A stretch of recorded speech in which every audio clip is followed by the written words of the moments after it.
员工留不住，肯定是风水出了问题。穿越到老板的办公室，山管人丁，水管财，不能摆佛像。佛路国国贫，佛路家家穷。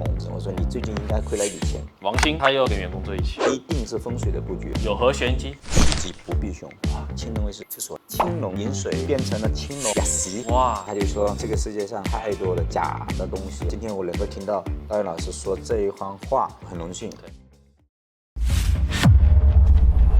一元风一生，启发的真的是虚剑害是天罗地网，一尘脱俗啊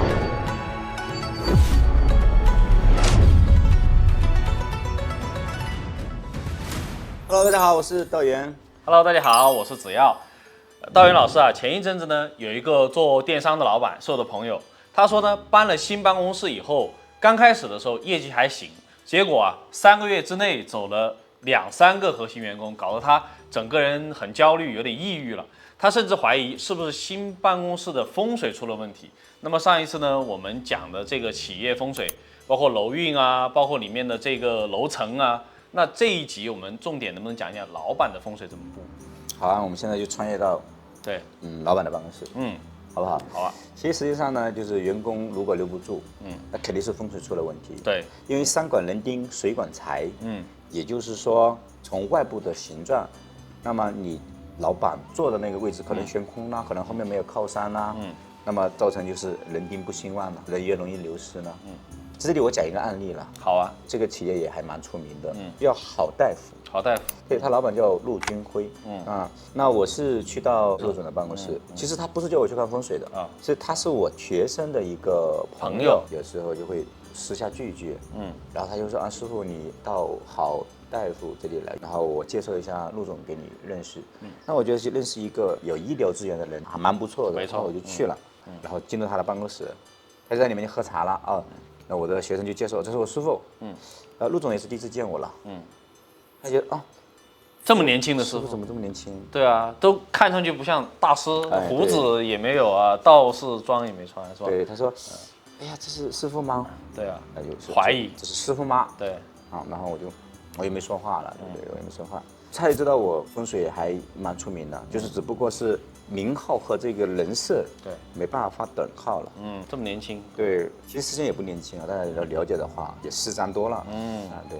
然后一坐下呢，我们就喝了几杯茶，以后就开始寒暄嘛。其实实际上他就学了很多年的风水。拜了很多的师傅，自学也拜师，也拜师。说已经有很多大师都说我的风水很好了，就是我布的还可以，就是他也很有信心了，非常有信心。然后他就说：“老师，你帮我看一下这个风水怎么样？”我就说我不看。啊？为什么不看？因为道不顺路，义不叩门。对，义不叩门。别人有请，我当然可以满足你；别人没有请，那也不是你真心想要，所以我就觉得没有必要去说这个事情。然后他就说：“那我求教好不好？”那我求教的，我觉得就是拿个风水教学也未尝不可。这么多大师说很好，对，而且他自己也学那么长时间，可能他也想听一下好话。对，他也可能想我说他一些好话给他听，对，说好话。然后我就说我讲几个点咯。他说还有几个点啊？他没想到你可以讲几个点。对，他认为是完美。那我说我进来，其实实际上你的风水已经尽收我眼里了。我说你左边换了2条龙，原意应该是青龙饮水的这个格局。哎呀，他说老师你很厉害，故意布局的。对，我话锋一转了。我说你看你青龙位是厕所呀，青龙去饮水，就不变成了青龙雅席。雅谁？哇！而且龙口啊，真的厕所，吸那个厕所的气。对，然后就不好了。那个脸色就很难看了。对啊，他自己估计也没想过。然后刚好他的左手边，他因为他要突出青龙膏嘛，就摆了博古架。博古架上面呢就有玉佛啦，玉观音啦，然后包括财神啦、关公啦，放了很多神像。对，然后呢我说这个是错误的，不能摆佛像。佛路国国贫，佛路家家穷。我说佛祖只可以保佑你4大皆空。因为佛祖是空门嘛。他说那你拜佛就不能够发财吗？我说不是拜佛不能发财，而是发了财以后你拜佛。我说你在做生意，生意是儒家世界里的东西。对，钱是功名利禄。如果你摆了佛，其实就是不好。然后我再说关公和观音菩萨都是佛道共存的，他们是神灵。所以如果你有请了神的话，你就要有供奉，要供奉。你香炉都没有，对吧？这是对神佛不敬。对，这是第二点。第二点，他这面上挂不住啊，这点上就很难看，知道吧？对啊。然后他就开始说：“老师，你看我背后那个字怎么样？”我说不怎么样。他说这是名家的字，很贵。我说不是说价值不怎么样，而是说这个字放到这个后面不怎么样。后面字叫背字。背字哦，这个也是谐音嘛。对，你不能走霉运啊。然后他那个纸簪又有那个水波纹，这叫背水一战啊。水又主桃花啊，烂桃花。我说你最少3段婚姻啊，然后他是不是愣了？他就嗨了一下，叹了一口气。对，我没看他看八字，然后我就说你最少3段婚姻。然后他就跟我讲啊，是啊，大老婆带着儿子跑到美国去了，二老婆分了我一半家产，现在都躺平了。现在3老婆怀了个孩子，我又帮他打工，他这样子讲。对，然后的话，这个字它有铁画银钩，那不就伤主吗？对，你坐这里不就伤害你吗？背后挨刀啊！对啊，我说你搬到这个办公室，你只要坐这个位置，我说你最近应该亏了一笔钱。他就说是的，也很头痛。头痛。然后开始他就有点福气了，他就开始请教老师说后面我应该放什么呢？我说背后放字只有一种可能性，就比如说这个古人在后面正大光明，正大光明啊，明镜高悬，这些。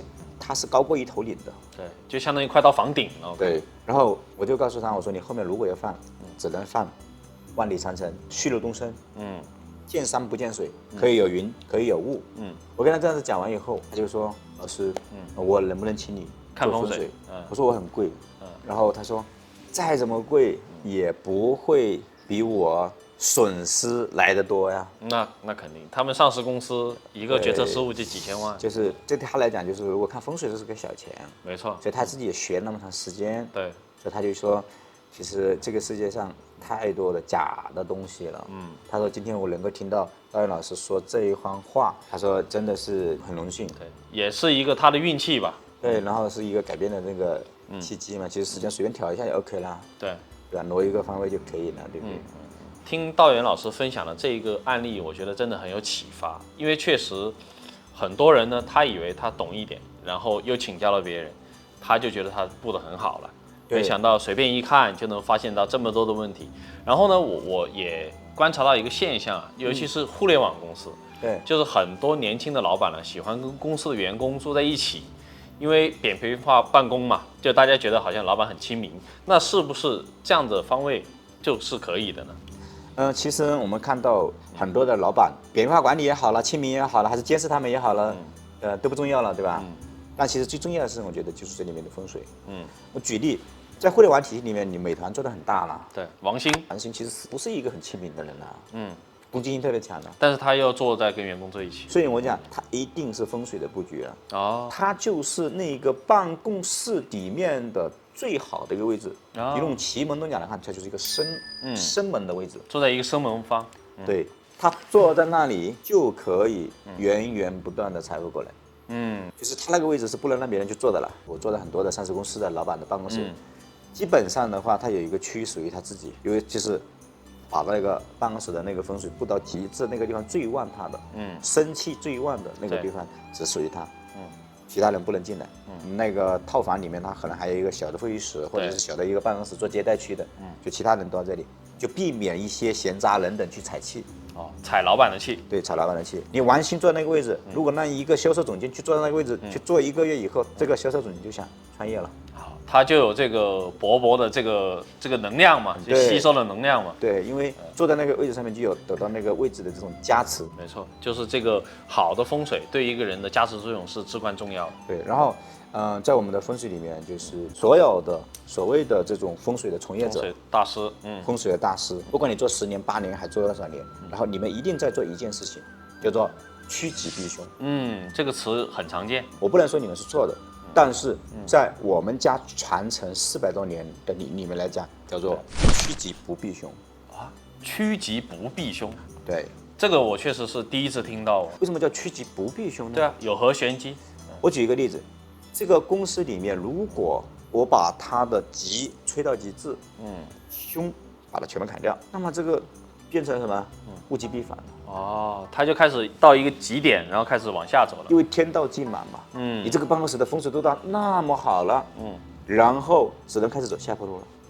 没错，风水里面有阴有阳的，就像我们人体一样，我们人体是有好细胞，对，有坏细胞，它形成了一种平衡。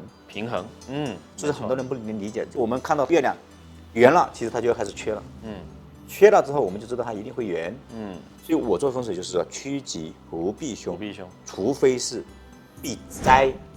什么叫灾？天灾是灾，人祸是灾。比如说官非、杀身之祸，那其他的就没有必要了。吉可以吹到极致，衰，然后的话小的事你不要管它。对，所以我跟大家讲，就是你做风水一定要结合岛屿中的传统的文化，而不是死学死读，没有用的。所以道元老师今天跟我们分享这一期呢，趋吉，但是不是避凶，是要避灾。对，这一个真的是我相信没有听过其他风水师讲过的。是的，就是我们这个家学的独门的一个思想。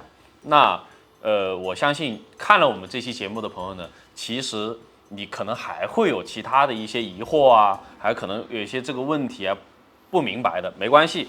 那大家可以添加我们这个老师助理的 WhatsApp， 然后去把您的这个问题和想法给我们留言。那也非常感谢道元老师本期节目的一个分享了。好，我们下期节目再见，拜拜。